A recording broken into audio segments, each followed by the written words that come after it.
বাসর ঘরে বসে প্রায় 1 ঘন্টা ধরে অপেক্ষা করছে প্রিয়াঙ্কা, কিন্তু আশিকের এখনো বাসর ঘরে প্রবেশ করার কোনো নাম গন্ধ নেই। তাই প্রিয়াঙ্কা অনেকটাই বিরক্ত হয়ে গেছে।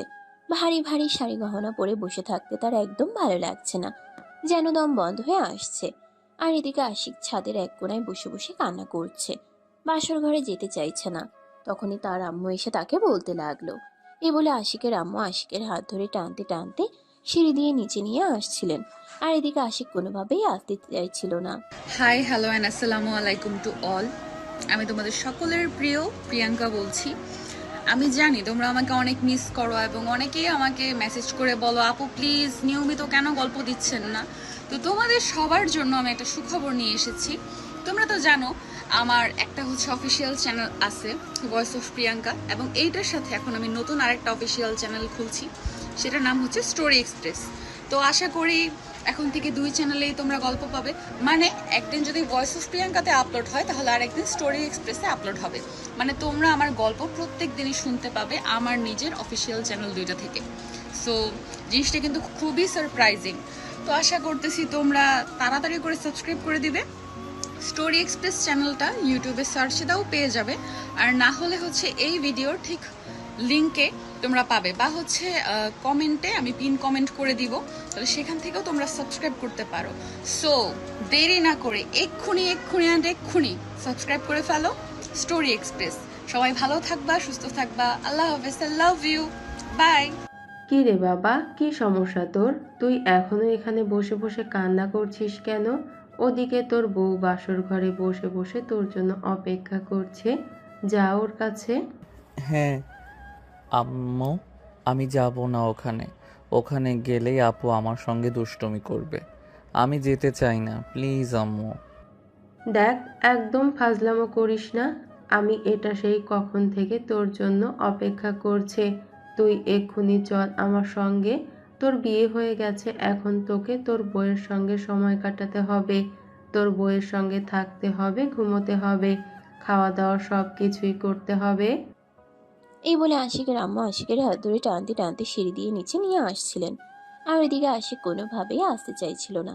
সে যেন বাসা থেকে পালিয়ে যেতে পারলেই বাঁচে, কিন্তু সেটা সম্ভব হচ্ছে না। বাড়ি ভর্তি মেহমান, সিকিউরিটি গার্ড আর তার ফ্যামিলি মেম্বারদের জন্য।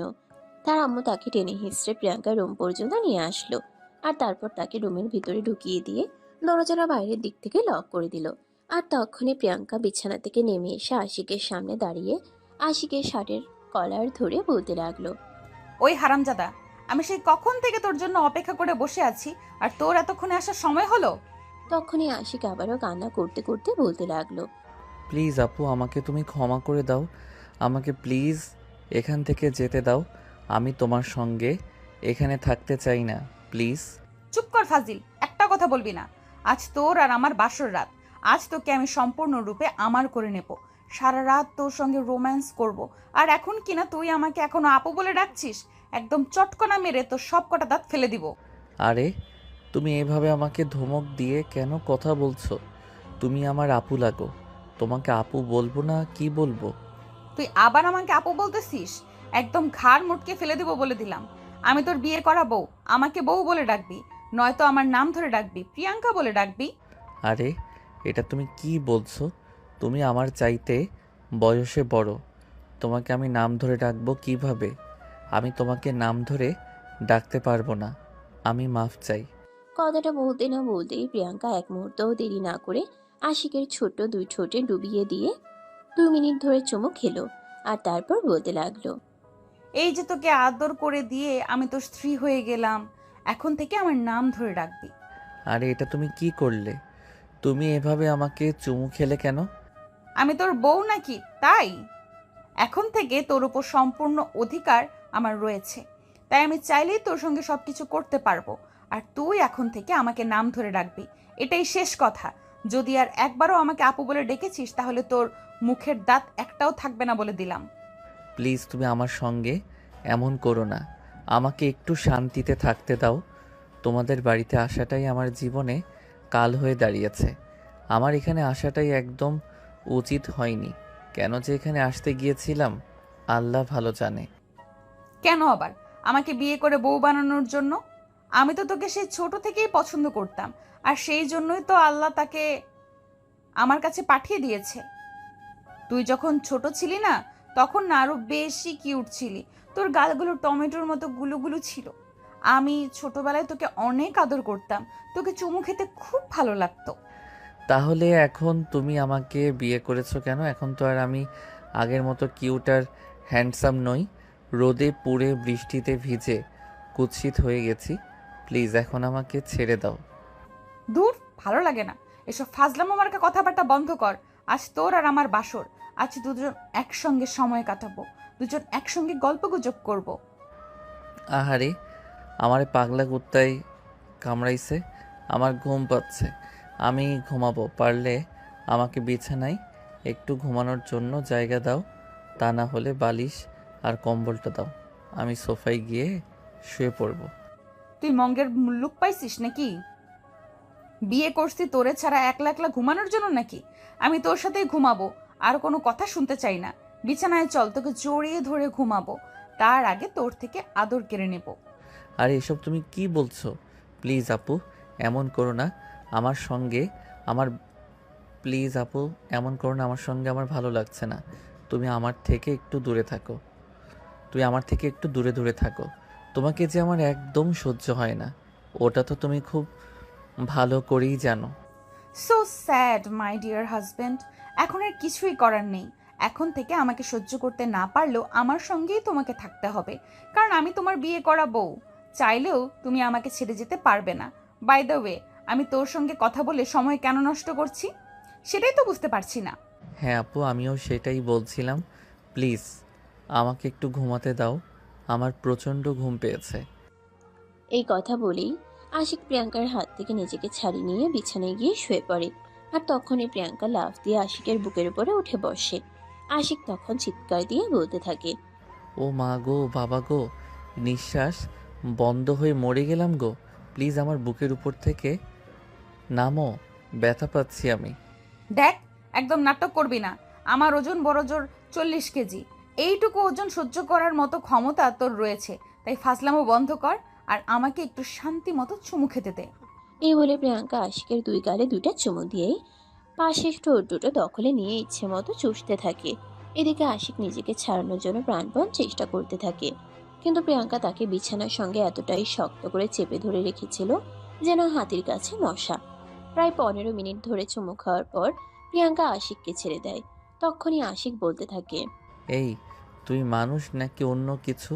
আমার ঠোঁট দুইটা তো একদম 12টা বাজিয়ে দিয়েছো। আরে কি করব বল, তোর ঠোঁট দুইটা সেই, আমার তো সেই স্বাদ লাগছিল, তাই তো ছাড়তেই মন চাচ্ছিল না। এ বলে প্রিয়াঙ্কা আবারও আশিকের দুই ঠোঁটের ভিতরে নিজের দুই ঠোঁট ডুবিয়ে দেয়। আবারও বেশ কিছুক্ষণ চুমু খাওয়ার পর প্রিয়াঙ্কা আশিকের ঠোঁট দুটো ছাড়ে। আর তখনই আশিক গলা কাটা মুরগির মতো ফুসফুস করতে করতে বলতে থাকে, এই, তুমি কি আমাকে মেরে ফেলার প্ল্যান করে এখানে এসেছো নাকি? প্লিজ আমাকে ছেড়ে দাও, আমার এসব কিছু ভালো লাগছে না। আমি একটু ঘুমাবো, আমার খুব ক্লান্ত লাগছে। ঘুম কি তোর একা পেয়েছে? আমার ঘুম পায়নি। তবে আগে তোকে আদর করব, আর তারপর তুই ঘুমাবি। এর আগে কোনো কথা চলবে না। এই বলে প্রিয়াঙ্কা আশিকের বুকের উপর থেকে নেমে সাইডে শুয়ে পড়ে। আর তখনই আশির অপর পাশ ফিরে ঘুমিয়ে পড়ার চেষ্টা করে। তখনই প্রিয়াঙ্কা পিছন থেকে আশিকের পেটে হাত রাখে আর টান দিয়ে নিজের সঙ্গে মিশিয়ে নেয়। আশিকের তখন একটা অন্যরকম অনুভূতি হচ্ছিল। সে নিজেকে বারবার প্রিয়াঙ্কার বাহু বন্ধনে থেকে ছাড়িয়ে নেওয়ার চেষ্টা করছিল। তখনই প্রিয়াঙ্কা বলতে থাকে, কিরে, কি সমস্যা তোর? এভাবে সাপের মতো মুচড়ামুচড়ি করতেছিস কেন? আরে, তুমি আমাকে এমনভাবে জড়িয়ে ধরেছো তো আমার নিঃশ্বাস বন্ধ হয়ে যাবার উপক্রম। এই বুঝি প্রাণ পাখিটা উড়ে যায়। দেখ, একদম ফাজলামো মার্কা কথাবার্তা বলবি না। তুই খুব ভালো করেই জানিস আমি এসব পছন্দ করি না। তুই আমার জামাই, আমি তোকে জড়িয়ে ধরতেই পারি, তাই বলে তুই এরকম কেন করবি? আরে, তাই বলে এত শক্ত করে জড়িয়ে ধরবে নাকি? তাছাড়া তুমি আমার এতটা কাছে এসে কেন শুয়ে আছো? তুমি জানো না আমি ছোটবেলা থেকে একা ঘুমানোর অভ্যাস, কারো সঙ্গে ঘুমাতে পারি না। এখনো সেই সব কথা বলে লাভ হবে না। এখন থেকে প্রতিদিন তোকে আমার সঙ্গেই ঘুমাতে হবে, আর আমি তোকে ছেড়ে ঘুমাবো না। আমি প্রতিদিন তোকে জড়িয়ে ধরে নয়তো তোর বুকে মাথা রেখে তারপরেই ঘুমাবো। এই বলে প্রিয়াঙ্কা আশিকের হাত ধরে টান দিয়ে নিজের দিকে ঘুরিয়ে নিয়ে আশিকের মাথাটা নিজের বুকে চেপে ধরে। আশিকের কিছুটা অস্বস্তি বোধ হতে থাকে। সে নিজেকে প্রিয়াঙ্কা থেকে একটু দূরে সরানোর চেষ্টা করে। তখনই আবারও প্রিয়াঙ্কা বলতে থাকে, কিরে, কি সমস্যা তোর? আমি তোকে নিজের সঙ্গে জড়িয়ে ধরলাম, আমার এতটা কাছে টেনে নিয়ে আসলাম, আর তুই দূরে সরে যেতে চাইছিস কেন? আরে কি করব তাহলে? তোমার ওই দুটো আমার মুখের সাথে ঘষা লাগছে। তো কি হয়েছে? কি হয়েছে মানে? তোমার একটু খারাপ লাগছে না? আমি একটা ছেলে মানুষ, আর আমার মুখের সঙ্গে তোমার ওইগুলো ঘষা লাগছে। আমার খারাপ লাগবে কেন? আমি কি অন্য ছেলের সঙ্গে শুয়ে আছি নাকি? আমি তো আমার বিয়ে করা স্বামীর সঙ্গে শুয়ে আছি, আর আমার স্বামী আমার সারা শরীর স্পর্শ করতে পারে, সেই অধিকার তোর রয়েছে। আমার এত অধিকারের কোনো প্রয়োজন নেই। আমার ভালো লাগছে না, আমাকে প্লিজ ছেড়ে দাও। আমি একটু একা একা শান্তি মতো ঘুমাতে চাই। প্লিজ আমাকে একটু শান্তি মতো ঘুমাতে দাও। কত বছর ধরে অপেক্ষা নিয়ে আছি এই রাতে তোর সঙ্গে একটু আনন্দ উল্লাস করব, আর সেটা করতে না দিয়ে তুই আমাকে আরো নীতিকথা শোনাচ্ছিস। তোর নীতিকথার খেতায় আগুন। আজ দেখ আমি তোর সঙ্গে ঠিক কি কি করি। এই বলে প্রিয়াঙ্কা আবারও আশিককে ধাক্কা দিয়ে বিছানায় ফেলে দিয়ে তার উপরে শুয়ে পড়ে। আর আশিকের ঠোঁটে গভীরভাবে চুমু খেতে থাকে। এদিকে আশিক নিজেকে ছাড়ানোর জন্য প্রাণপণ চেষ্টা করতে থাকে, কিন্তু কোনোভাবেই কিছু করতে পারছিল না। কিছুক্ষণের মধ্যেই প্রিয়াঙ্কা আশিকের ঠোঁট ছেড়ে দিয়ে গলায়, ঘাড়ে, বুকে যেখানে পারছিল সমান তালে কিস করে যাচ্ছিল। আর অপরদিকে একটা হাত আশিকের পেটে বুলাচ্ছিল, আর আস্তে আস্তে নাভির নিচ দিকে যাচ্ছিল। আশিক নিজেকে আর কোনোভাবে ঠিক রাখতে পারছিল না। প্রিয়াঙ্কার ছবি আবারও কিস করতে এসে প্রিয়াঙ্কার ঠোঁট দুটো নিজের থেকেই কামড়ে দিল। আর বেশ কিছুক্ষণ প্রিয়াঙ্কার সঙ্গে রেসপন্স করতে লাগলো। দুজনেই চলতে লাগলো ভালোবাসার আদান প্রদান। এভাবেই চলে গেল প্রায় আধা ঘন্টার মতো সময়। দুজন দুজনকে সমান তালে কিস করে চলেছে। আধা ঘন্টা পর প্রিয়াঙ্কা নিজে থেকে আশিককে ছেড়ে দেয় আর বলতে থাকে, কিরে, কি হলো? তখন তো আমাকে কত কথা শোনাচ্ছিলি, আর এখন তো তুই আমার ঠোঁটের 12টা বাজিয়ে দিয়েছিস। আরে তখন আমি বুঝতে পারিনি, তোমার ঠোঁট দুটো তো সেই বৃষ্টি। আমার তো ঘুম ভালো লাগছে না, তোমার ঠোঁট দুটো চুষে চুষে খেতে। আর একটু দাও না, খাই। তোকে খেতে নিষেধ কে করেছে? আমি তো সেই কবে থেকেই তোর জন্য দিওয়ানা হয়ে বসে আছি, তুই তো আমাকে কোনো পাত্তাই দিচ্ছিলি না। এখন তো বুঝতে পারছিস এতদিন কি মিস করেছিস। দেখো, যা হওয়ার তা তো হয়েই গেছে। এখন তো আর সেই সব কিছু নিয়ে কথা বলে কোনো লাভ নেই। রাত অলরেডি 2টার কাছাকাছি বেজে গেছে। চলো, সময় নষ্ট না করে সময়টাকে কাজে লাগাই। এ বলে আশিক আর প্রিয়াঙ্কা দুজনেই দুজনের উপর ঝাঁপিয়ে পড়ে। আর ভোর রাত পর্যন্ত চলে তাদের ভালোবাসার আদান প্রদান পর্ব। ফজরের আজান দেওয়ার পর প্রিয়াঙ্কা বিছানা ছেড়ে উঠে যায়। আশিক তখন গভীর ঘুমে আচ্ছন্ন। সে চোখ তুলে তাকাতে পারছে না। আর তখনই প্রিয়াঙ্কা, এই হাবলা, বিছানা ছেড়ে ওঠ, ফ্রেশ হয়ে আয়, আমার সঙ্গে ফজরের নামাজ পড়বি। আই এম সো সরি, আমি পারবো না। এই মুহূর্তে আমার পক্ষে কোনো কিছুই সম্ভব না। আমার এখন প্রচণ্ড ঘুম পাচ্ছে, আগে ঘুমাতে হবে। দেখ একদম ভালো হবে না বলে দিচ্ছি। বলদ আজান দিয়ে দিয়েছে, তাই আগে নামাজ পড়তে হবে, তারপর ঘুম। বললাম তো, এখন আমি বিছানা থেকে উঠতে পারবো না। যদি চাও তাহলে আরেক রাউন্ড খেলতে পারি। দেখ একদম চটকনা মেরে সব কটা দাঁত ফেলে দেবো বলে দিলাম। চুপচাপ বিছানা ছেড়ে উঠ আর আমার সঙ্গে ওয়াশরুমে চল, দুজন একসঙ্গে ফ্রেশ হব। এই কথা বলে আশিক বিছানা ছেড়ে উঠতে না চাইলেও প্রিয়াঙ্কা তাকে জোর করে টেনে তুলে আর ওয়াশরুমে নিয়ে যায়। ঝর্ণাটা ছেড়ে দিয়ে প্রিয়াঙ্কা আশিককে ঠেলে ঝর্ণা নিচে দাঁড় করায়, আর তারপর নিজেই শ্যাম্পু করিয়ে দিতে থাকে। এদিকে আশিক শাওয়ারের নিচে দাঁড়িয়েও যেন ঘুমিয়ে ঢুলিয়ে পড়ে যাচ্ছিল। আর তখনই প্রিয়াঙ্কা বলতে থাকে, এই হারামজাদা, একটু সোজা হয়ে দাঁড়াবি, তা না হলে কিন্তু তোকে এখানেই শুইয়ে দিব, এটা আমি বলে দিলাম। তোমাকে তো আমি তখনই বলেছিলাম আমার খুব ঘুম পাচ্ছে, আমি এখন ঘুমাবো। কিন্তু তুমি নিজেই তো আমার কোনো কথা শুনলে না। আমাকে বিছানা থেকে টেনে নিয়ে ওয়াশরুমে চলে আসলে। এবার নিজে নিজেই যা করার করে নাও। আমি পারবো না, আমি ঘুমাচ্ছি। এই বলে আশিক আবারও ঢলতে শুরু করে। এদিকে প্রিয়াঙ্কা আশিককে শ্যাম্পু করানো শেষ করলে নিজের কাপড় চোপড় খুলে রেখে শ্যাম্পু করতে থাকে। আর তখনই আশিকের ঘুমটা ভেঙে যায়। গতকাল রাত ছিল, রুমের লাইটও অফ ছিল, তাই তখন প্রিয়াঙ্কার সবকিছু সামনাসামনি দেখার বা সরাসরি ততটাও দেখা হয়ে ওঠেনি। কিন্তু এখন যখন প্রিয়াঙ্কা কাপড়বিহীন শরীরে শ্যাম্পু করছিল, এটা দেখিয়ে আশিকের অবস্থা একদম নাজেহাল। মুহূর্তের মধ্যেই তার ঘুম যেন বিলীন হয়ে গেল। এক টান দিয়ে প্রিয়াঙ্কাকে নিজের কাছে টেনে নিল। এটা দেখে প্রিয়াঙ্কা বলতে লাগলো, আরে হারামজাদা, কি হয়েছে রে? এইভাবে আমাকে তোর কাছে টেনে নিয়ে এসেছিস কেন? আশিক তখনই প্রিয়াঙ্কার কথার কোনো উত্তর না দিয়ে তাকে নিজের আরো কাছে টেনে নিয়ে তার ঠোঁটে ঠোঁট ডুবিয়ে দিল। আর এদিকে প্রিয়াঙ্কার ওই দুটো আশিকের বুকে ছুঁই ছুঁই করছিল। আশিক বারবার প্রিয়াঙ্কাকে এমনভাবে নিজের কাজে এনেছিল, প্রিয়াঙ্কার ওই দুটো আশিকের বুকে বারবার খসছিল। আর প্রিয়াঙ্কার মধ্যে উত্তেজনা কাজ করছিল। প্রিয়াঙ্কা তখন আশিককে নিজের থেকে সরিয়ে নিতে চাইছিল। আর তখনই আশিক বলতে লাগলো, এই কি হলো তোমার, এমন কেন করছো? আরে তুই কি শুরু করেছিস? ফজরের আজান দিয়ে দিয়েছে, ফজরের নামাজ পড়তে হবে, আমাকে ছাড় এখন। এমন করো না তো, একটু আদর খেতে দাও। তোমার মধ্যে একটা নেশা আছে যেটা এতদিন বুঝতে পারিনি। তোমার মধ্যে নেশা আমাকে তোমার ভিতরে টেনে নিচ্ছে। দেখ, একদম ফাজলামো মার্কা কথা বলবি না। এখন একদম এসব কিছু হবে না, রাতে অনেক করেছিস, এখন ব্যথা করছে। আমি কোনো কথা শুনবো না, যেটা বলেছি সেটাই হবে।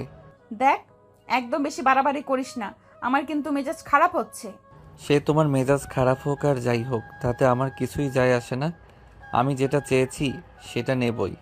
এই বলে আশিক প্রিয়াঙ্কাকে আবারও টান দিয়ে নিজের বুকের সঙ্গে মিশিয়ে নিল। আর ঝর্ণার পানিতে ভিজতে ভিজতে দুজন প্রেম লীলায় মগ্ন হলো। দ্বিতীয়বারের মতো ওয়াশরুমের ভিতরেই তাদের ভালোবাসার দ্বিতীয় রাউন্ড হয়।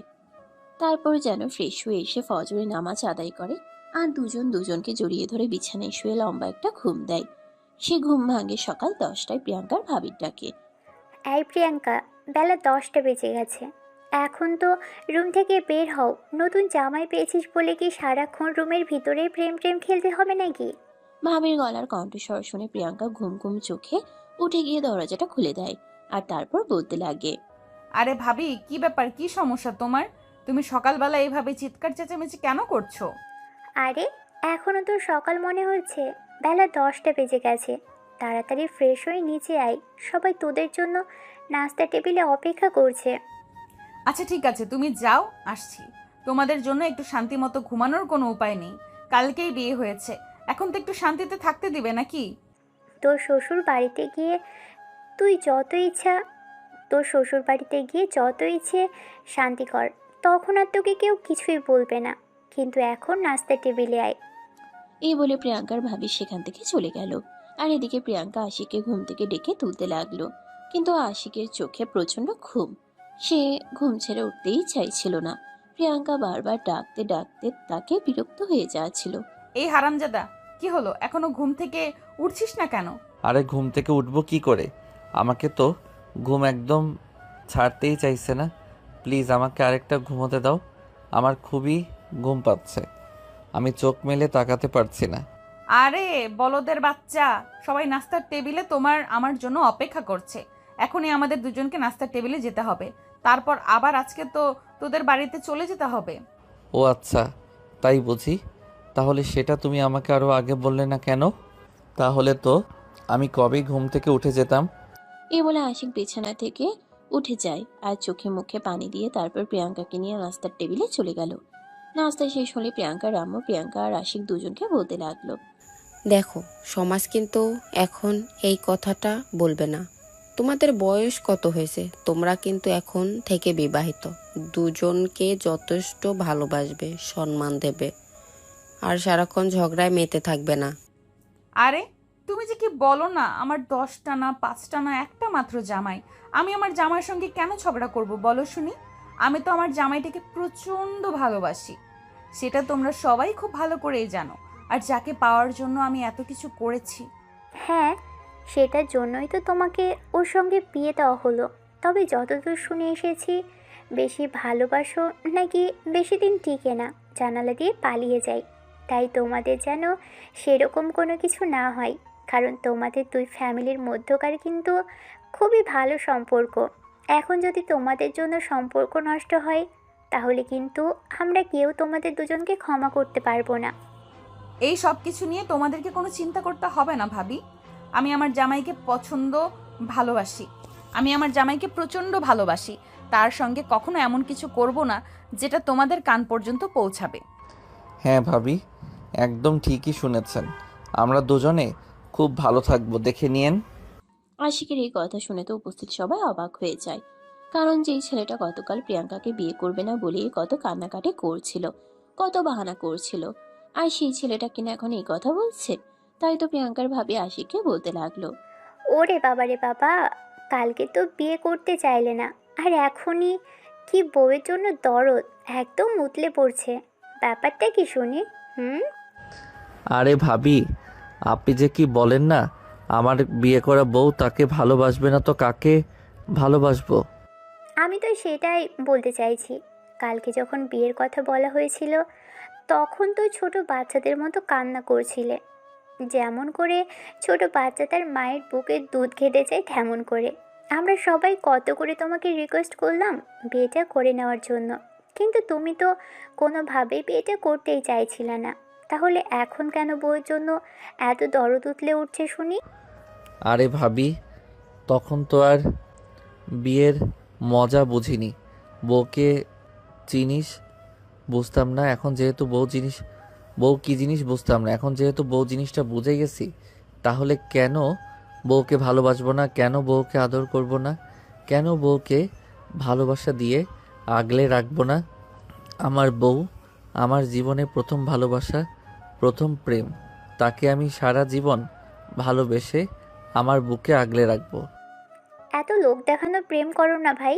এমনিতেই আমার মনে হয় তোমাদের সংসার বেশি দিন টিকবে না, কারণ তোমাদের এজ ডিফারেন্ট। তারপরও যদি তোমাদের দুজনের সংসার টিকে যায় তাহলে তো আলহামদুলিল্লাহ, আল্লাহর কাছে আর কিছুই চাওয়ার নেই। দেখুন ভাবি, আপনি এভাবে আমাদেরকে বদদোয়া যেতে পারেন না। হ্যাঁ, মানছি আমি বিয়েতে রাজি ছিলাম না, কিন্তু তার মানে এই নয় যে আমি কখনোই আমার বউকে ভালোবাসতে পারবো না, তার সঙ্গে ভালো আচরণ করতে পারবো না, তাকে ভালোবেসে সুখে সংসার করার স্বপ্ন দেখতে পারবো না। আরে তোমরা দুজনে কি শুরু করেছো আমি তো সেটাই বুঝতে পারছি না। কেন তোমরা এভাবে তর্কাতর্কি করছো? আর ভাবি, তোমাকেও বলি হারি, বিয়ে যখন হয়ে গেছে তখন আর এই সব কিছু নিয়ে কথা বলে কি লাভ বলো? এখন তো সংসার করতে হবে, এটাই সবচাইতে বড় কথা। তারপর তো আর কিছু নেই।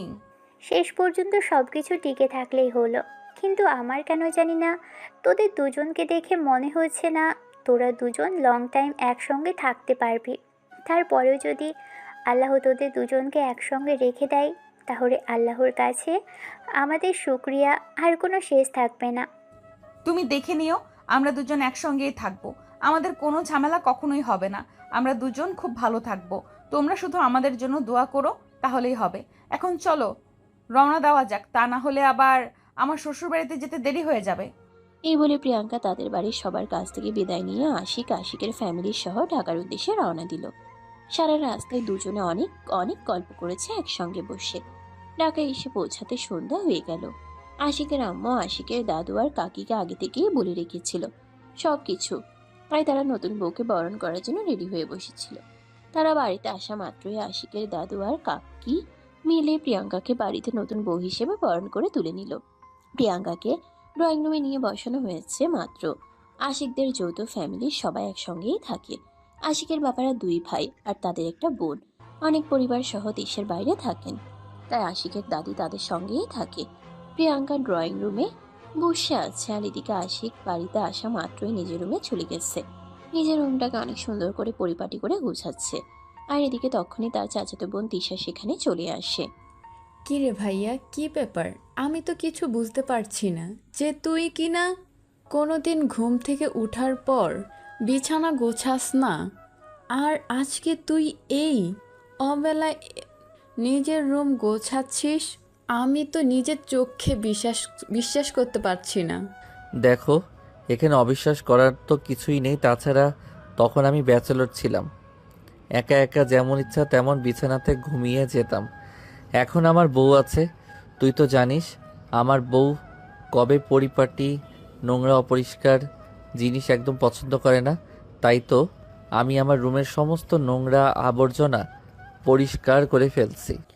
ওকে বাবা রে বাবা, বিয়ে করেছিস এখনো 2 দিন পার হলো না, আর এখনই বইয়ের যত্ন নেওয়া, এত কেয়ার করা। আমি তো জাস্ট নিজের চোখে বিশ্বাস করতে পারছি না। এইটা তুই কিনা না অন্য কেউ? এখানে বিশ্বাস অবিশ্বাসের কি আছে আমি তো সেটাই বুঝতে পারছি না। দেখ, তোর সঙ্গে কথা বলতে আমার একদম ভালো লাগছে না, তাই এখান থেকে চলে যা প্লিজ। আমাকে আমার মতো কাজ করতে দে। আমাকে এখন ভালো লাগবে কি করে? এখন তো আর আমাকে দিয়ে কাজ করাতে পারবি না, কারণ তোর বউ চলে এসেছে। আর আমি তো যতদূর জানি বিয়ের পর জামাইয়ের সব কাজ বউরাই করে দেয়, তাই এখন থেকে তোর সব কাজ তোর বউ করে দিবে। যখন এটা খুব ভালো করে জানিস তাহলে কেন কথা বলছিস? চুপচাপ এখান থেকে চলে যা। এখন আর তোকে আমার কোনো প্রয়োজন নেই। এখন আমি আমার বউকে নিয়ে খুব ভালো থাকতে পারবো।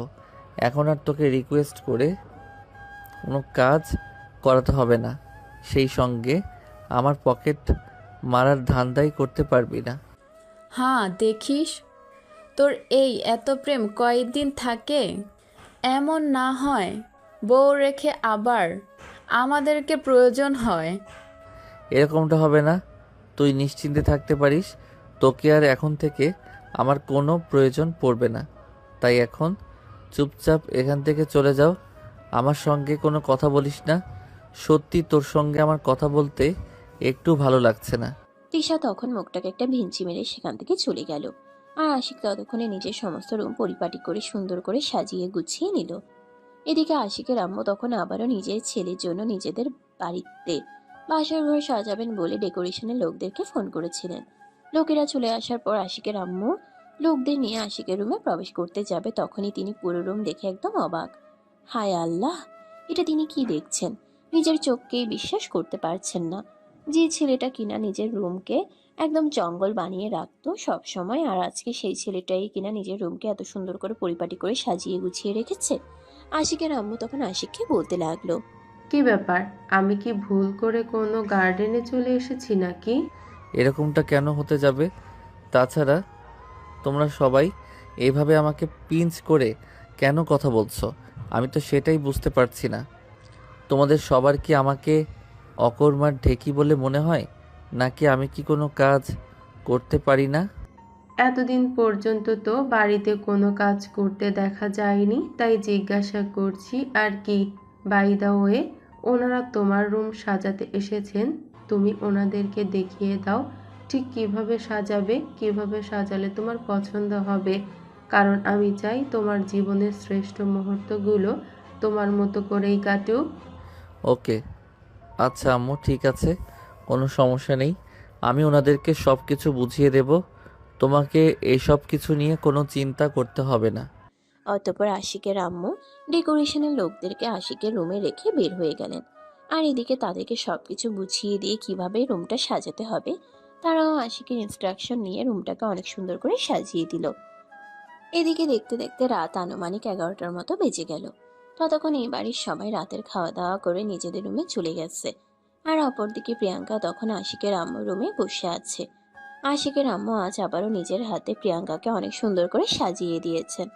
যদিও তাদের বিয়েটা কোনো প্ল্যানিং ছাড়াই হয়েছে, কারণ প্রিয়াঙ্কার বিয়ের কথা হয়েছিল আর তখনই আশিক তার ফ্যামিলি সহ গিয়েছিল প্রিয়াঙ্কার বিয়ের দাওয়াত খেতে। আর সেখানে গিয়ে যত অঘটন ঘটলো। প্রিয়াঙ্কা শুরু থেকে বিয়ে করতে রাজি ছিল না, তার উপর আবার যেদিন তার বিয়ে হওয়ার কথা ছিল সেদিনই তার যে ছেলেটার সঙ্গে বিয়ে হওয়ার কথা ছিল সেই ছেলে তার গার্লফ্রেন্ড নিয়ে পালিয়ে যায়। আর এটা নিয়ে শুরু হয়ে যায় ঝামেলা। বাড়ি ভর্তি মেহমান। এই মুহূর্তে মেয়ের বিয়ে ভেঙে যাবে এই কথাটা শুনে প্রিয়াঙ্কার বাবা ভীষণভাবে ভেঙে পড়েন। আর তখনই প্রিয়াঙ্কা আশিকের কথা বলে, আচ্ছা, আমি বুঝতে পারছি না তোমরা সবাই এভাবে ভেঙে পড়ছো কেন? আর এভাবে ভেঙে পড়ার কি আছে? তোমাদের সামনেই তো একজন সুপাত্র দাঁড়িয়ে আছে, তোমরা চাইলে তার সঙ্গে আমাকে বিয়ে দিতে পারো। মানে তুমি কার কথা বলতে চাইছো? আমরা তো কিছুই বুঝতে পারছি না, একটু খুলে বলো শুনি। আশিকের কথা বলছি। তোমরা তো সবাই খুব ভালো করেই জানো আশিককে আমি ছোটবেলা থেকেই খুব পছন্দ করি, তাই তোমরা যদি চাও তাহলে আমি আশিককে বিয়ে করব। এসব তুমি কি বলছো? তোমার কি মাথা খারাপ হয়ে গেছে নাকি? আশিক তোমার ফুফাতো ভাই, তুমি তাকে বিয়ে করতে পারো না। তাছাড়া সে তোমার চাইতে বয়সে ছোট, তাই তোমাদের বিয়ে হলে সবাই এটা নিয়ে হাসাহাসি করবে। তাই আমি চাই না তোমাদেরকে নিয়ে কেউ ঠাট্টা মশকরা করুক। দেখো বাবা, তুমি এটা খুব ভালো করে জানো আমি কখনোই লোকের কথায় কান দেই না। কে আমাকে নিয়ে কি বলল, কে আমাকে নিয়ে কি চিন্তা করলো, সেই সব কিছু নিয়ে আমি কখনোই সেরকমভাবে চিন্তা করি না। আমি কিভাবে ভালো থাকবো, আমার কিসে ভালো হবে, আমি সেই সব কিছু নিয়েই সবসময় চিন্তা করে থাকি। তাছাড়া সবাই খুব ভালোভাবেই জানে আশিককে আমি ভালোবাসি। তাই আমি এই সিদ্ধান্ত নিয়েছি আমি বিয়ে করলে আশিককেই করব। আর যদি তোমরা এই বিয়েতে রাজি না থাকো তাহলে আমি জীবনেও কোনোদিনও বিয়ে করব না। এটা নিয়েই একদম তোলপাড় শুরু হয়ে যায় তাদের বাড়িতে। সবাই কানাকানি করছে। এদিকে মেহমানরাও একজন এক এক রকম কথা বলছে। কেউই মেনে নিতে পারছে না প্রিয়াঙ্কার এমন সিদ্ধান্ত। কিন্তু এদিকে প্রিয়াঙ্কা তার সিদ্ধান্তে অটল। তার সাথে যাই কিছু হয়ে যাক না কেন, সে কারোর কোনো কথাই শুনবে না। তার কথা একটাই, বিয়ে করবে এবং আজকেই। তারপর আর কি, প্রিয়াঙ্কার বাবা আশিকের বাবা মায়ের সঙ্গে এ ব্যাপারে কথা বলেন। আশিকের মা রাজি থাকলেও আশিকের বাবা প্রথমে কোনোভাবেই রাজি হতে চাইছিলেন না। কারণ আশিক বর্তমানে সবেমাত্র ইন্টার সেকেন্ড ইয়ারে পড়াশোনা করছে। এদিকে প্রিয়াঙ্কা অনার্স কমপ্লিট করা একটা মেয়ে। প্রিয়াঙ্কার সঙ্গে আশিকের বয়সের ব্যবধান প্রায় 4 বছরের বেশি। তাই আশিকের বাবা এটাতে কোনোভাবেই রাজি হচ্ছিল না। অবশেষে প্রিয়াঙ্কার দাদু মানে আশিকের নানু প্রিয়াঙ্কার বাবাকে অনেক রিকোয়েস্ট করে বলেন তাদের সম্মানের রক্ষার্থে। তাই আশিকের বাবা তখন আর না বলতে পারল না এবং প্রিয়াঙ্কার সঙ্গে আশিকের বিয়ে দিতে তিনি রাজি হলেন। আর তারপর যা হলো তা তো আপনারা দেখতেই পেলেন। তো ভিউয়ার্স, চলুন কথা না বাড়িয়ে বর্তমান সময়ে ফিরে আসি। আর বাকি যা জানার সবকিছু গল্পের মাধ্যমেই জেনে নিব। বাসার ঘর সাজানোর পর সব শেষ হলে ডেকোরেশনের লোকেরা সবাই চলে গেল। আর তখনই আশিক রুম থেকে বের হতে যাবে, তার আম্মু তার সামনে এসে দাঁড়ায় আর বলতে থাকে, দেখ বাবা, আমি বুঝতে পারছি তোর সঙ্গে যেটা হয়েছে সেটা ঠিক হয়নি, কিন্তু তারপরেও কি করব বল। আপন বড় ভাইয়ের সম্মান রক্ষার্থে এটা আমাকে করতেই হতো। তাই আমার উপর কোনো অভিমান রাখিস না, পারলে আমাকে ক্ষমা করে দিস। আরে আম্মু, তুমি যে কি বলো না, তোমার উপর আমার কোনো অভিমান নেই। আমি কেন তোমার উপর অভিমান করে থাকবো সেটা তুমি আমাকে বলো। তুমি আমার আম্মু, তুমি কখনোই আমার খারাপ চাইতে পারো না। তাছাড়া আমি এটা খুব ভালো করেই জানি, কোনো মা বাবা কখনোই তাদের সন্তানের খারাপ চায় না। সব মা বাবাই চায় তাদের সন্তানরা সব সময় খুব ভালো থাকুক। তাছাড়া আমার জীবনে তো আর অপরিচিত অচেনা একটা মেয়ে হুট করে এসে পড়েনি। আমার আপন মামাতো বোন, যাকে আমি সেই ছোটোবেলা থেকেই চিনি। তাছাড়া সে আমাকে ভালোবাসে, এটাই আমার কাছে সবচাইতে বড় কথা। কারণ ছোটোবেলা থেকে একটা কথা শুনে এসেছি, তুমি তাকেই নিজের জীবনসঙ্গী বানাও যে তোমাকে ভালোবাসে।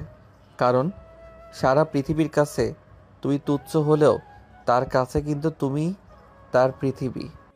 ওরে বাবা রে বাবা, আমার ছেলেটা কবে এত বড় হয়ে গেছে, আমি তো সেটাই বুঝতে পারলাম না। সত্যি বাবা, তোর মতো ছেলে যেন বাঙালির প্রত্যেকটা ঘরে হয়। তোর জন্য অনেক দোয়া আর শুভকামনা রইল।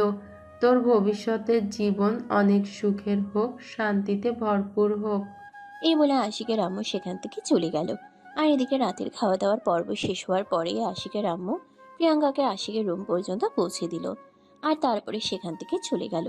প্রিয়াঙ্কা রুমে প্রবেশ করেই থেকে আশিকের আগে থেকেই তার জন্য অপেক্ষা করছে। প্রিয়াঙ্কা নিজেই রুমের দরজা লাগিয়ে দিয়ে আশিকের সামনে এসে দাঁড়ায় আর তারপর বলতে থাকে, কি রে, কি ব্যাপার? তুই দেখি আগে থেকেই একদম রেডি হয়ে বসে আছিস। হ্যাঁ, তো কি করব, একা একা সময় কাটছে না। কখন তোমাকে কাছে পাবো, তো কখন তোমায় একটু আদর করব, এটাই তো শুধু মাথায় ঘুরছে। ওরে বাবা রে বাবা, আমার বাবুটা কি বলে? তার নাকি আমাকে ছাড়া সময় কাটে না, আমাকে ছাড়া ভালো লাগে না। এত বউ পাগল হলে চলবে নাকি?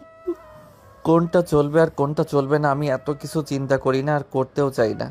আমার শুধু একটাই কথা, আমি সব সময় তোমাকে সাথে নিয়ে থাকতে চাই, তোমার সঙ্গে সময় কাটাতে চাই। জানো, বাড়িতে আসার পর থেকে কাজে ব্যস্ত রয়েছি, তোমার সঙ্গে একটাবার কথাও বলতে পারিনি। আমার একটু ভালো লাগছিল না, মনে হচ্ছিল যেন এই বুঝি নিঃশ্বাস বন্ধ হয়ে গেল। ওরে বাবা রে বাবা, আমার জামাইটা কি বলে? তা এখন কি কথা বলেই সময় নষ্ট করবি না আর কিছু করবি? বাই দ্য ওয়ে, আমি যে এই যে এত কষ্ট করে এত সুন্দর করে সাজুগুজু করলাম, তুই তো আমাকে একবার এটাও বললি না আমাকে দেখতে কেমন লাগছে। প্রিয়াঙ্কার কথায় আশিক প্রিয়াঙ্কার দিকে ভালোভাবে ফিরে তাকায় আর তার পা থেকে মাথা অবধি একবার দেখে নিল। লাল টুকটুকে বেনারসিতে প্রিয়াঙ্কাকে অনেক বেশি সুন্দর লাগছে, সেই সঙ্গে গা ভর্তি স্বর্ণের গহনা, একদম বাঙালি বউদের মতো লাগছে। প্রিয়াঙ্কাকে দেখে আশিকের মনে যেন তাদিন থানা বাজতে চলেছে, যেন মন চাইছে লুঙ্গি ডান্স করতে। আশিক প্রিয়াঙ্কাকে বলতে থাকে, আমার বউটাকে একদম বেহেশতের হুর পরিদের মতোই সুন্দর লাগছে। আর সুন্দর লাগবেই বা না কেন? সে তো আমার বউ, আমার বউকে তো সুন্দর লাগতেই হবে। শোন, তোর বউ বলে সুন্দর সেরকমটা কিন্তু না, আমি নিজেই কিন্তু যথেষ্ট সুন্দরী, তাই আমাকে সেরকম ড্রেস আপ মেকআপেই খুব সুন্দর লাগে, এটা তোকে মানতে হবে। হ্যাঁ, সেটা তো অবশ্যই। এই বলে আশিক তখনই প্রিয়াঙ্কার কোমরে হাত রেখে টান দিয়ে নিজের কাছে টেনে নিল আর তারপর দুষ্টুমি করে বলতে লাগলো, এত সাজগোজ করে কি লাভ বলো তো? একটু পর তো আমি সব নষ্ট করে দেব। প্রিয়াঙ্কা আশিকের কথা কিছুটা লজ্জা পেয়ে মুচকি হাসি দিয়ে বলতে লাগলো, তোর জন্যই তো এত কিছু, যাতে আমার উপর আকৃষ্ট হোস আরো বেশি, যাতে কখনোই আমাকে ছেড়ে যাওয়ার চিন্তা না করিস। আরে তুমি যে কি বলো না, আমি কখনোই তোমাকে ছেড়ে যাব না। আমি সারা জীবন তোমার থেকে যাব, তোমাকে অসম্ভব রকম ভালোবাসবো। এখন কি এইভাবে কথা বলে সময় নষ্ট করবি? আরে না, একদমই নয়। আমি যে তোমার আদর খাওয়ার জন্য একদমই প্রস্তুত হয়ে আছি। চলো শুরু করা যাক। বলে আশিক প্রিয়াঙ্কাকে আরো কাছে টেনে নিল আর প্রিয়াঙ্কার কানের কাছের চুলগুলো সরিয়ে দিয়ে তার গলার নিচে নিজের ঠোঁট দুটো ডুবিয়ে দিল। প্রিয়াঙ্কার গলায় স্পর্শ করতেই প্রিয়াঙ্কার মধ্যে অন্যরকম এক শিহরণ জাগতে লাগলো আর সে ভালোবাসার মহাসমুদ্রে হারিয়ে যেতে লাগলো। তার সারা শরীরে শিহরণ হচ্ছিল। সে আশিকের মাথাটা নিজের বুকের কাছে চেপে ধরে আর আশিক তখনই প্রিয়াঙ্কার বুকের নিঃশ্বাসের সব দোষ শুনতে শুনতে তার ভালোবাসার অতল সাগরে হারিয়ে যায়। প্রায় ঘন্টা খানেক ধরে ভালোবাসা আদান প্রদানের পর দুজন দুজনকে জড়িয়ে ধরে ঘুমিয়ে পড়ে আর এভাবেই শুরু হয় তাদের ভালোবাসার নতুন সংসার। তারপর দেখতে দেখতে প্রায় 5 দিন মতো সময় কেটে গেল। এদিকে আশিকের কলেজে ইন্টার সেকেন্ড ইয়ারের ফাইনাল এক্সাম চলে এসেছে, তাই এখন আশিক আর কোনোভাবেই ক্লাস মিস করা চলবে না, প্রতিদিন ক্লাস করতে হবে। তাই পরের দিন সকালবেলা ঘুম থেকে উঠে আশিক কলেজে যাওয়ার জন্য তৈরি হয়ে যায়। এদিকে প্রিয়াঙ্কা তখনও ঘুমোচ্ছিল আর ঘুম ভাঙতেই দেখতে পেল আশিক কলেজে যাওয়ার জন্য তৈরি হচ্ছে। তখনই প্রিয়াঙ্কা তাড়াহুড়ো করে বিছানা থেকে নামে আর আশিককে বলতে থাকে, কি ব্যাপার, তুমি আজ কলেজে যাবে সেটা আমাকে বললে না কেন? তাহলে তো আমি সকালবেলা ঘুম থেকে উঠে তোমার জন্য নাস্তা তৈরি করতাম। তোমার তো সকালবেলা ঘুম থেকে ওঠার অভ্যাস নেই। তাছাড়া আমি যতদূর শুনেছি তুমি তোমাদের বাড়িতে কখনোই রান্নাবান্না করনি, এমনকি রান্না করার আশেপাশেও যাওনি। তাই তোমাকে এসব ব্যাপারে আর কোনো কিছুই বলিনি। আম্মুকে বলে রেখেছিলাম, আম্মু আমার জন্য নাস্তা বানিয়ে রেখেছে। একটা কাজ করো, তুমিও ফ্রেশ হয়ে আসো, দুজনে মিলে একসঙ্গে নাস্তা করব। দেখো, তুমি এটা একদমই ঠিক করলে না। কারণ এটা ঠিক যে আমি আমার বাবার বাড়িতে কখনোই রান্নাবান্না সেভাবে করিনি, কিন্তু তার মানে এই নয় যে আমি তোমার জন্য একটু কষ্ট করতে পারবো না। আমি তোমার জন্য সব কিছু করতেই প্রস্তুত। কাল থেকে কিন্তু আর এরকমটা হবে না। আমি মোবাইলে অ্যালার্ম দিয়ে তারপর ঘুমাবো, আর সকাল সকাল ঘুম থেকে উঠে তারপর প্রতিদিন তোমার জন্য নিজের হাতে নাস্তা বানাবো। আচ্ছা ঠিক আছে মহারানী, কোনো সমস্যা নেই। আপনি যেরকমটা বলবেন আমি সেরকমটাই করব।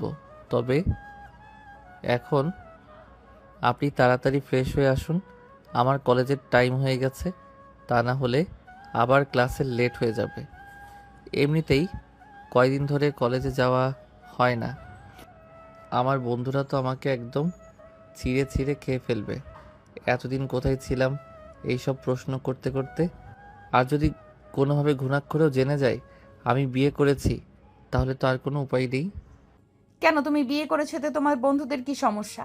আমি তো সেটাই বুঝতে পারছি না। বিয়ে তো মানুষ করতেই পারে, তাছাড়া তুমি ছেলে মানুষ। অত সব কিছু তুমি বুঝবে না, কারণ আমার বন্ধুগুলা খুবই ফাজিল।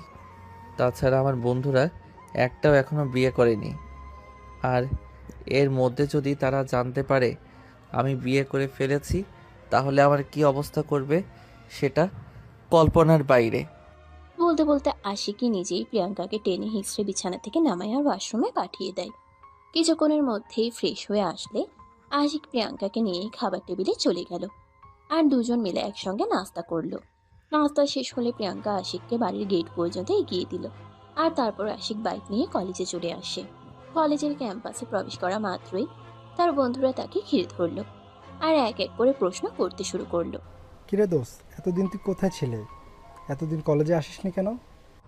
এমনিতেই একটু গ্রামের বাড়িতে বেড়াতে গিয়েছিলাম, তাই কলেজে আসা হয়নি। দেখ, আমাদের সঙ্গে একটু মিথ্যা কথা বলার চেষ্টা করবি না। তোকে দেখে মনে হচ্ছে না তুই গ্রামের বাড়িতে গিয়েছিলি। তোকে দেখে মনে হচ্ছে তুই আমাদের থেকে কিছু একটা লুকাচ্ছিস। বল, আমাদের থেকে কি লুকাচ্ছিস? আরে ভাই, সেরকম কিছুই হয়নি। সেরকম কিছু বলে তোরা অবশ্যই জানতে পারতি। আমি তোদের দিকে কোনো কিছুই লুকাচ্ছি না। তোদের দেখে কোনো কিছু লুকানোর কোনো ইচ্ছাও আমার নেই, কারণ তোরা আমার বন্ধু। আমার ব্যাপারে কোনো কিছু সবার আগে জানার অধিকার যদি কারোর থাকে তাহলে সেটা তোদের। ও আচ্ছা, তাই বুঝি। তাহলে আজ কলেজ ছুটি হওয়ার পর আমরা সবাই মিলে তোর সঙ্গে তোদের বাড়িতে যাব, আর তারপর সেখান থেকে তোর আম্মুর কাছে জিজ্ঞাসা করব তুই এতদিন কেন কলেজে আসিসনি। কথাটা শুনে আশিক একটু খ্যাপা ছ্যাঁকা খেয়ে যায় আর ভয়ে নিজের গলা শুকিয়ে যায়, কারণ সে খুব ভালো করেই জানে তার বন্ধুরা বাড়িতে গিয়ে তার বউকে দেখলে তারপর সবাই মিলে তাকে নিয়ে হাসাহাসি করবে আর কথা শোনাবে। তাই আশিক বলতে থাকে, আরে ভাই, তোরা আমার বাড়িতে কেন যাবে? আমি তো সেটাই বুঝতে পারছি না। তোদের যদি কোনো কিছু জিজ্ঞাসা করার থাকে তাহলে আমি আম্মুকে ফোন দিয়ে দিচ্ছি, তোরা আম্মুর সাথে কথা বল। একদমই না, সেরকমটা হবে না। আমরা তোর বাড়িতে যাবই। তাছাড়া অনেক দিন হয়ে গেছে তোর বাড়িতে কোনো পার্টি দিস না, আমাদের কেউ ইনভাইট করিস না। আমরা তো সবাই মিলে প্রায় আমাদের বাড়িতে পার্টি দেই আর সবাই মিলে অনেক আনন্দ করি। তাই আজ বিকেলে ভার্সিটি ছুটি হওয়ার পর সবাই মিলে তোদের বাড়িতে যাব, আর আন্টিকে দিয়ে চিকেন বিরিয়ানি রান্না করে সবাই মিলে একসঙ্গে খাবো। আরে ভাই, কেন বুঝতেছিস না?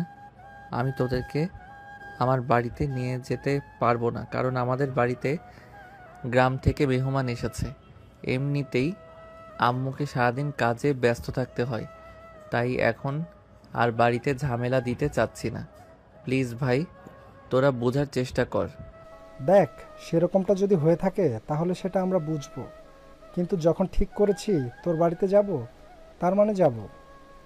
এখন তুই আমাদেরকে যত যাই কিছু বলিস না কেন, আমরা তোর কোনো কথাই শুনবো না। আমরা যখন একবার ঠিক করেছি তোর বাড়িতে যাব, তার মানে যাবই। হৃদয়ের সঙ্গে তার অন্য বন্ধুরাও সবাই তাল মিলাতে থাকে আর এদিকে আশিকের গলা শুকিয়ে কাঠ হয়ে গেছে। সে কি করবে কিছুই বুঝতে পারছে না।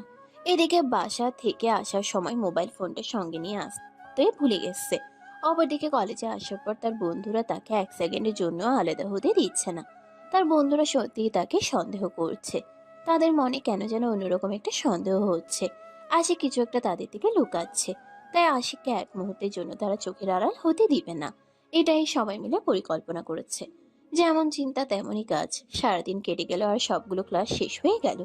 কলেজে ছুটি হতেই সব বন্ধুরা মিলে আশিককে ঘিরে ধরলো আর বলতে লাগলো, চল এখন তোর সঙ্গে তোদের বাড়িতে যাব, তারপর যদি দেখি সত্যি বাড়িতে মেহমান এসেছে তাহলে আমরা চুপচাপ চলে আসব, আর যদি দেখি অন্য কোনো ঘটনা তাহলে কিন্তু তোর কপালে খারাপ কিছু আছে, এটা বলে দিলাম। আশিক তখন আর কোনো কথা বলল না, কারণ সে খুব ভালো করেই জানে সে খুব বাজেভাবে ফেঁসে গেছে। এখন আর কোনো কিছু করে লাভ হবে না, যা হয় কপালে দেখা যাবে। এই চিন্তা করেই আশিক তার বোনদের নিয়ে বাড়ির উদ্দেশ্যে রওনা দিল। দরজার সামনে দাঁড়িয়ে কলিং বেল চাপ দিতেই প্রিয়াঙ্কা এসে দরজা খুলে দেয়, আর তারপর যা হলো তা আপনারা নিজেরাই দেখে নিন। প্রিয়াঙ্কা দরজা খুলে আশিককে দেখা মাত্রই জড়িয়ে ধরলো আর বলতে লাগলো, উফ বাবু, তোমার এতক্ষণে আসার সময় হলো। আমি সে কখন থেকে তোমার জন্য অপেক্ষা করছি। আমার একা একা বাড়িতে একটুও ভালো লাগছিল না। ভাবলাম তোমাকে ফোন করব, আর ফোন দিলাম, আর তখন দেখতে পেলাম তুমি মোবাইল বাসায় রেখে গেছো। এমন মন ভোলা হলে চলবে?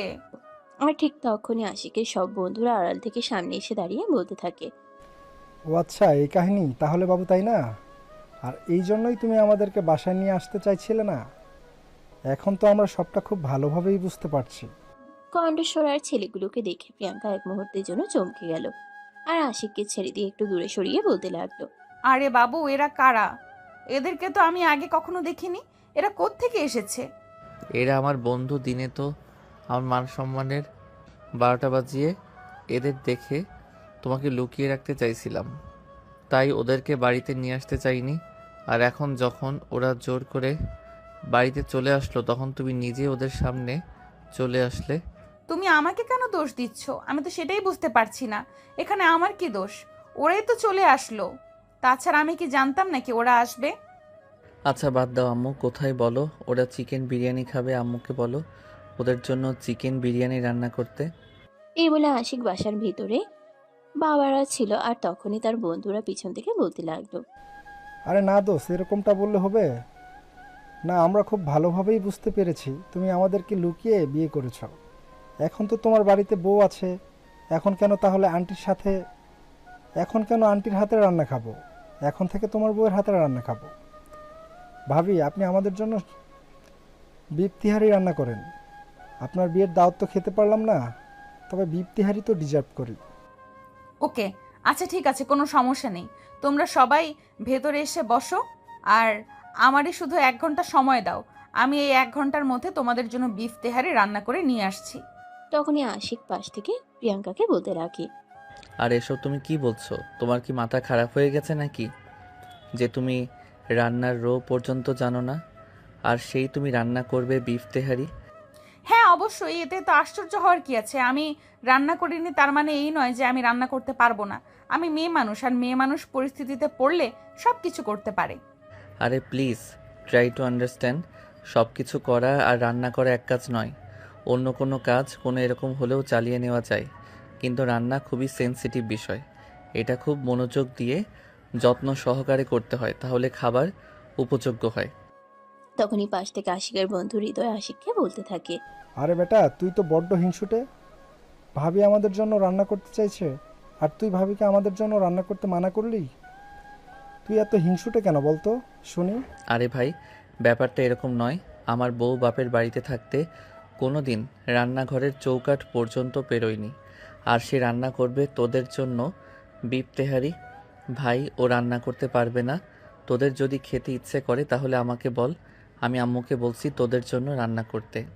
কিন্তু ঘটনা ঘটলো উল্টো, কারণ প্রিয়াঙ্কাও ঠিক করেছে রান্না করবে, আর এদিকে তার বন্ধুরাও প্রিয়াঙ্কার হাতে রান্নাই খাবে। তাই বন্ধুরা সবাই মিলে বলতে লাগলো, না ভাই, আমরা তোর কোনো কথাই শুনবো না। আমরা ভাবির হাতে রান্না খাবো। ভাবি প্লিজ, আপনি অন্তত আমাদেরকে না বলবেন না। আপনি আমাদের সবার জন্য বিফ তিহারি রান্না করেন। এতদিন আন্টির হাতে রান্না অনেক খেয়েছি, এখন আপনার হাতে রান্না খাবো। তখনই প্রিয়াঙ্কা তাদের সবাইকে উদ্দেশ্য করে বলতে থাকে, আচ্ছা ঠিক আছে, কোনো সমস্যা নেই। আমি বললাম তো, আমি নিজের হাতে তোমাদেরকে রান্না করে খাওয়াবো। তোমাদের বন্ধু যাই কিছু বলুক না কেন, আমি তার কথা শুনবো না।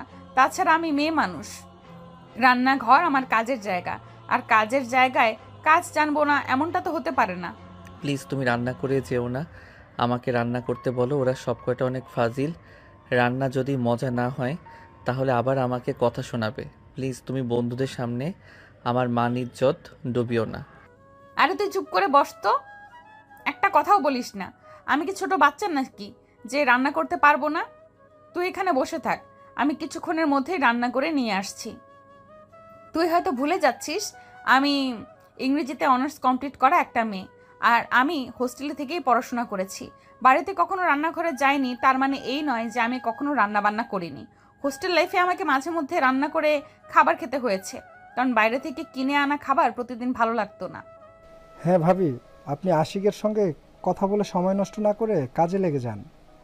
আমাদের খুব ক্ষুধা পেয়েছে, দুপুরে খাবার খাইনি, আপনার হাতে রান্না খাবো বলে। প্রিয়াঙ্কা তখন তাদেরকে আচ্ছা ঠিক আছে এই কথা বলে রান্নাঘরে ঢুকে গেল। আর এদিকে কিছুক্ষণ পরে আশিকের আম্মু আসে ড্রয়িং রুমে। আশিকের বন্ধু বান্ধব সবাইকে একসঙ্গে তাদের বাড়িতে দেখে তিনি বেশ কিছুটা অবাক হন, আর সেই সঙ্গে তিনি সবাইকে প্রশ্ন করেন, কি ব্যাপার, তোমরা হঠাৎ করে আমার বাড়িতে? কিছু হয়েছে নাকি? আন্টি, আপনারা অন্তত এমনটা করবেন এটা কল্পনাও করিনি।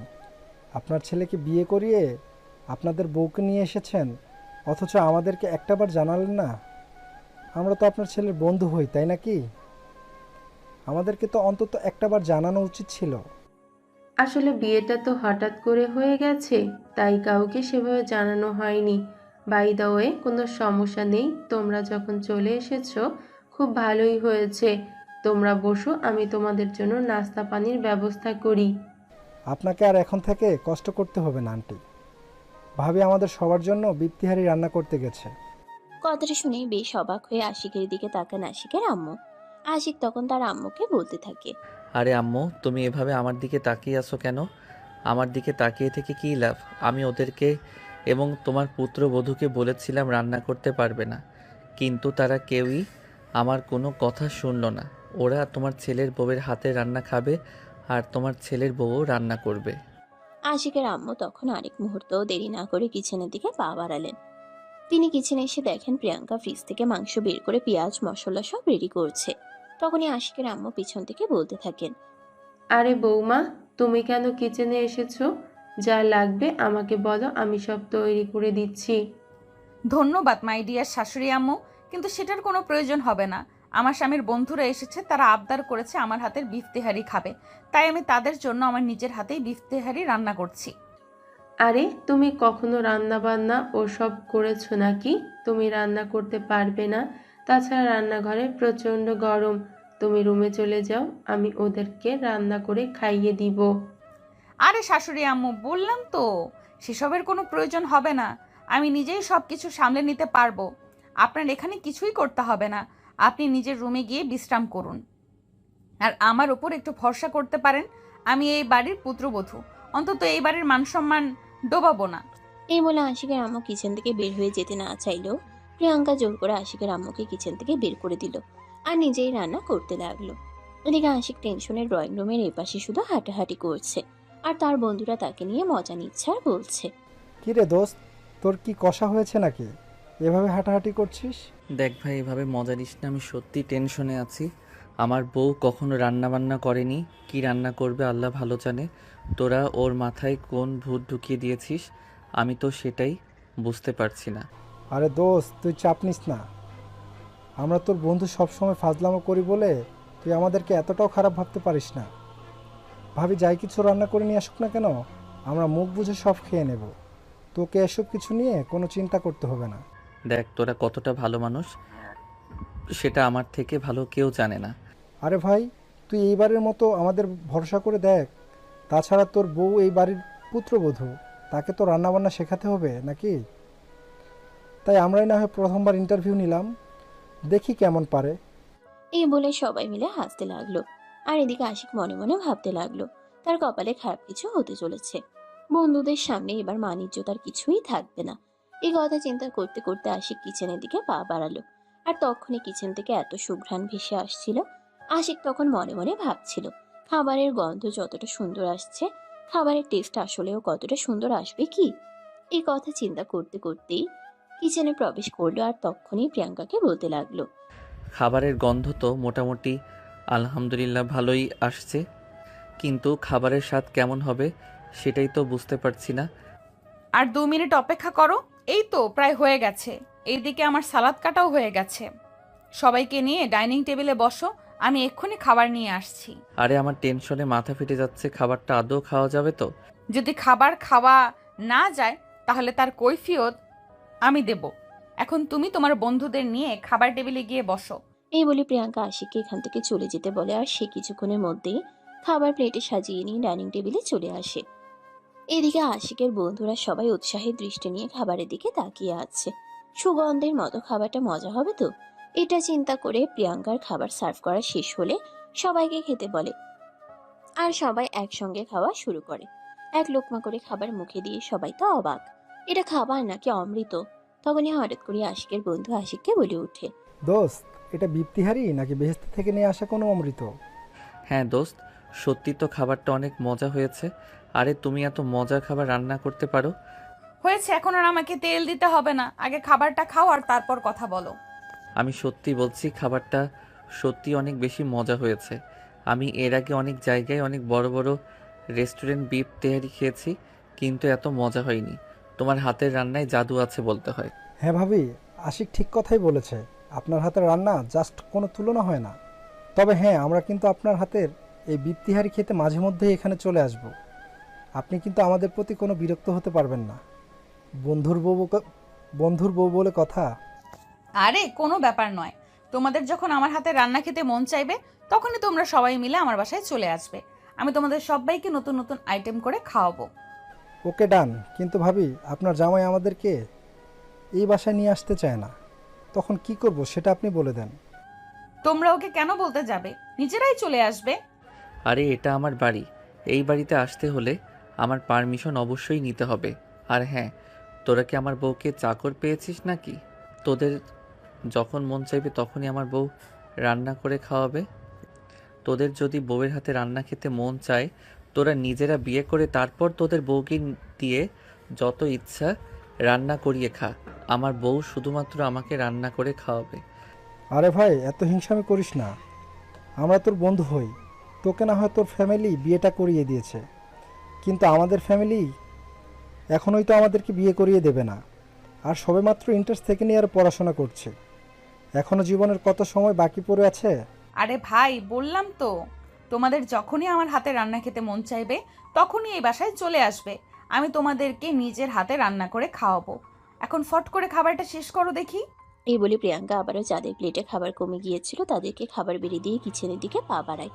আর তখনই তিশা সিঁড়ি দিয়ে নামতে থাকে। তিহানির গন্ধ একদম তার রুম পর্যন্ত চলে এসেছিল। সে সিঁড়ি দিয়ে নামতে নামতেই বলতে লাগলো, আরে এত সুন্দর খাবারের গন্ধ এসেছে, কোন কোন রেস্টুরেন্টের খাবার আনা হয়েছে?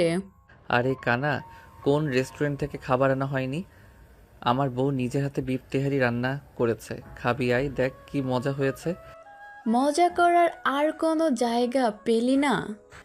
যেখানে শুনেছিস তোর বউ কোনোদিন রান্না যায়নি, আর সেইখানে তোর বউ এত এত সুস্বাদু রান্না করতে পারে? আরে আমি তোকে মিথ্যা কথা কেন বলবো? তুই এখানে আয়, খেয়ে তারপর দেখ আমার বউ সত্যি এত সুস্বাদু খাবার রান্না করতে পারে কিনা। বলতেই তিশা আর এক মুহূর্তও দেরি না করে খাবার টেবিলে এসে প্রশ্ন করে। আর সে নিজেই এক প্লেট খাবার বেড়ে নিল। আর এক লোকমা মুখে দিয়ে বুঝতে পারলো সত্যিই খাবারটা অনেক সুস্বাদু হয়েছে। তখনই তিশা খাবার টেবিল থেকে উঠে গিয়ে প্রিয়াঙ্কার কাছে দাঁড়িয়ে বলতে লাগলো, ভাবি, সত্যি তো তোমার হাতের রান্না জাদু আছে, রান্না অনেক মজা হয়েছে। ধন্যবাদ তোমাকে। তাহলে কি তোমার মনে হচ্ছে আমি রান্না করে খাবার খাইয়ে অন্তত তোমার বাড়ির মানুষের মন জয় করতে পারবো? দেখো, রান্না করা খাবার আমাদের বাড়ির মানুষের মন জয় করতে হবে না। তুমি এমনিতেই যথেষ্ট শিক্ষিত, সুন্দর, বুদ্ধিমান। তুমি আমাদের বাড়ির মানুষের মন জয় করে নিয়েছো। বাই দ্য বে, ওয়েট, এখন থেকে মাঝে মধ্যে বাড়ির কিছু একটা রান্না কইরো, তবে আমরাও একটু মাঝে মধ্যে অন্য রকম সুস্বাদু খাবার খেতে পাবো।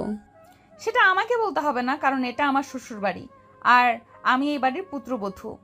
এই বাড়ির প্রত্যেকটা মানুষের প্রতি আমার নির্দিষ্ট কিছু দায়িত্ব এবং কর্তব্য আছে। আমি অবশ্যই সেগুলো পালন করার চেষ্টা করব, কিন্তু কতটা পারবো আর মানুষের মন কতটা জয় করতে পারবো সেটা আমি জানি না।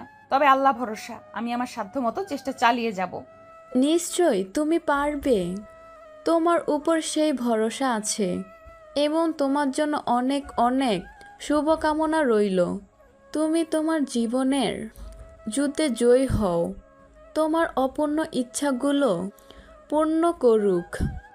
এ বলে সেদিনের মতো খাওয়া দাওয়ার পর্ব শেষ করে সবাই চলে গেল। আর এদিকে দেখতে দেখতে আশিকের ইন্টার সেকেন্ড ইয়ারের পরীক্ষা শেষ হয়। বয়স কিছুদিন পড়াশোনা বন্ধ থাকবে। রেজাল্ট না দেওয়া পর্যন্ত তো আর আশিক ভার্সিটিতে ভর্তি হতে পারবে না। তাই আশিক সেদিন রাতের বেলা রুমে শুয়ে শুয়ে প্রিয়াঙ্কাকে বলে, বেশ কিছুদিন তো আমি পড়াশোনা থেকে দূরে থাকবো, তাই চাইছিলাম এবার হানিমুনের কাজটা সেরে ফেলি। কিন্তু আমার মনে হয় না এটা আমাদের হানিমুনে যাওয়ার জন্য উপযুক্ত সময়, কারণ এই মুহূর্তে আমিও কিছু করছি না আর তুমিও এখনো স্টুডেন্ট, তোমার নিজের কোনো ইনকাম নেই। কথাগুলো বাইরে দাঁড়িয়ে শুনছিল আশিকের বাবা। তখনই তিনি দরজায় নক করে রুমের ভিতর প্রবেশ করেন আর প্রিয়াঙ্কাকে বলতে থাকেন, দেখো, আশিক আমাদের বাড়ির একমাত্র ছেলে, আমার ছোট ভাইয়ের একটা মাত্র মেয়ে, আর আমার কিন্তু দ্বিতীয় কোনো সন্তান নেই। তাছাড়া আমাদের পারিবারিক আর্থিক অবস্থা এতটা খারাপ নয় যে আমার ছেলে তোমাকে নিয়ে বাইরে কোথাও ঘুরতে যেতে পারবে না। তোমরা কোথায় যেতে চাও বলো, আমি সব কিছু ব্যবস্থা করছি। আয়ারল্যান্ডে যাবে, আমি ব্যবস্থা করে দেবো। না, আপাতত এত দূরে যাওয়ার কোনো ইচ্ছে নেই। আমরা দেশের ভেতর কিংবা ইন্ডিয়ার কোনো জায়গায় ঘুরতে যেতে চাই।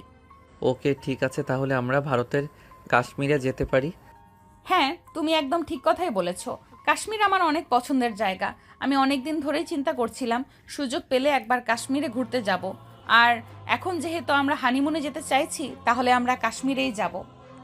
ওকে, ঠিক আছে, কোনো সমস্যা নেই। আমি তোমাদের জন্য সব কিছু ব্যবস্থা করে দেব। তাছাড়া কাশ্মীরে আমার এক বন্ধু থাকে, সে তোমাদের জন্য হোটেল রিসোর্ট ভাড়া করে রাখবে। তোমাদের ওখানে গিয়ে কোনো সমস্যায় পড়লে ও তোমাদের সব দিক দিয়ে সহযোগিতা করবে। ওকে বাবা, ঠিক আছে, কোনো সমস্যা নেই। তাহলে এই কথাই রইলো, আমরা ভারতের কাশ্মীরেই যাচ্ছি। কিছুদিনের মধ্যেই ভারতে যাওয়ার প্লেনের টিকিট প্রিয়াঙ্কা আর আশিক হাতে পেয়ে গেল। সবকিছুই আশিকের বাবা বন্দোবস্ত করেছে, তাই আজ সকালে তারা ভারতের উদ্দেশ্যে রওনা দিয়েছে। বাড়ির সবার কাছ থেকে বিদায় নিয়ে ঢাকা এয়ারপোর্টে ফ্লাইটের জন্য অপেক্ষা করছে। সকালে 11টায় তাদের ফ্লাইট। সেদিন দুপুর 1টায় তারা ভারতে এসে পৌঁছায়।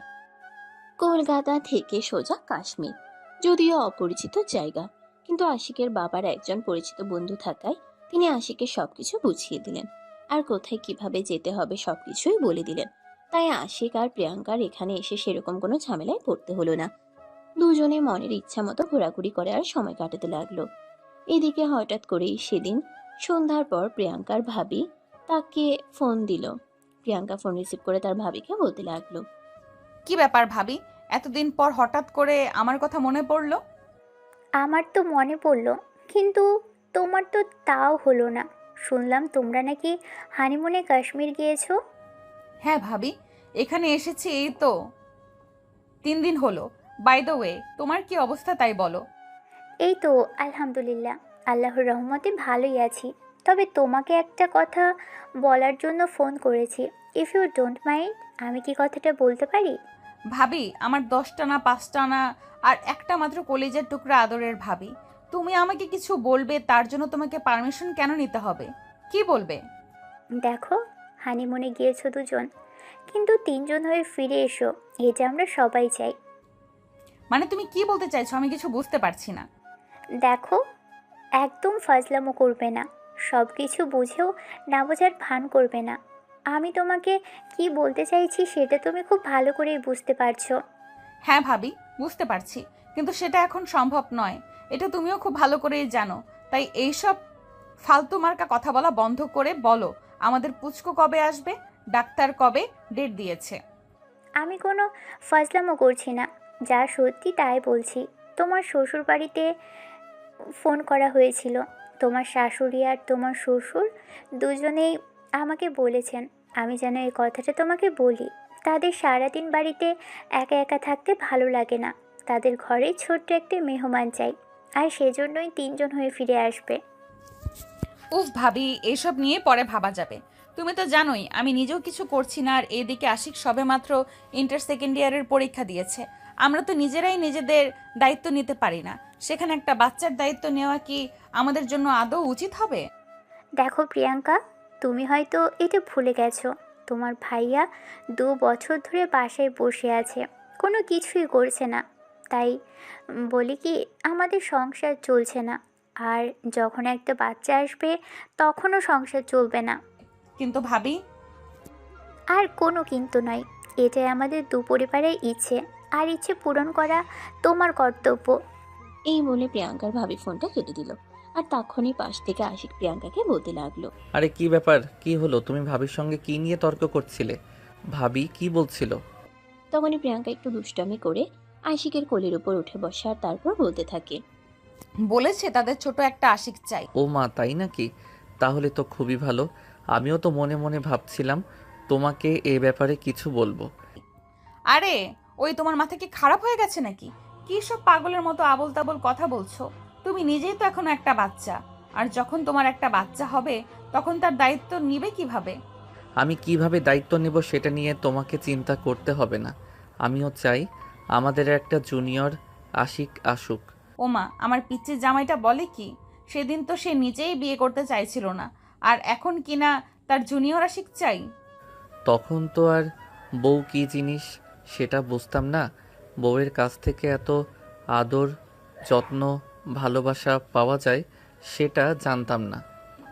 এইবারে আশিক প্রিয়াঙ্কাকে টান দিয়ে নিজের বুকের সঙ্গে মিশিয়ে নিল। প্রিয়াঙ্কা তখন আশিকের কাছ থেকে নিজেকে একটু সরিয়ে নিতে চায়। তখনই আশিক প্রিয়াঙ্কাকে আরো শক্ত করে জড়িয়ে ধরে আর বিছানায় ফেলে দিয়ে প্রিয়াঙ্কার বুকের উপরে শুয়ে পড়ে। এটা দেখে প্রিয়াঙ্কা বলতে থাকে, আরে তুমি কি করছো? আমার বুকের উপর উঠলে কেন? আমার নিঃশ্বাস নিতে কষ্ট হচ্ছে। আমার বুকের উপর থেকে নামো। একদম ফাইজলামো করবে না ভাবি। কি বললো শুনতে পাওনি? জুনিয়র আশিক আনতে হবে। তাহলে তুমি কি আমার সিনিয়র নাকি? না ম্যাডাম, আমি তোমার জুনিয়র জামাই লাগি। আর এখন তোমার জন্য আরও একটা জুনিয়র আশিক নিয়ে আসবো, যেটাকে তুমি বাসায় বসে বসে লালন পালন করবে, ভালোবাসবে, আদর করে স্নেহ, মায়া, মমতা দিয়ে বড় করে তুলবে। এদিকে প্রিয়াঙ্কাও আশিকের সঙ্গে রেসপন্স করতে থাকে। এভাবেই দুজন দুজনকে ভালোবাসে বড়িয়ে দিতে থাকে। আর এভাবেই মুহূর্তের মধ্যেই দুজন ভালোবাসার মহাসমুদ্রে হারিয়ে যায়। সুপ্রিয় ভিউয়ার্স, আমাদের আজকের গল্পটা এই পর্যন্ত ছিল। গল্পটা আপনাদের কাছে কেমন লেগেছে ছোট্ট একটা কমেন্টে জানাবেন। ভালো লাগলে লাইক, কমেন্ট অ্যান্ড শেয়ার করে পাশেই থাকবেন। নিত্য নতুন ভালোবাসার গল্প পেতে আমাদের ভয়েস অফ প্রিয়াঙ্কা ইউটিউব চ্যানেলটি সাবস্ক্রাইব করে রাখবেন। এতক্ষণ সাথে থাকার জন্য ধন্যবাদ। আবারও দেখা হবে নতুন কোনো এক ভালোবাসার গল্পে। সে পর্যন্ত সবাই ভালো থাকুন। আল্লাহ হাফেজ। সমাপ্ত।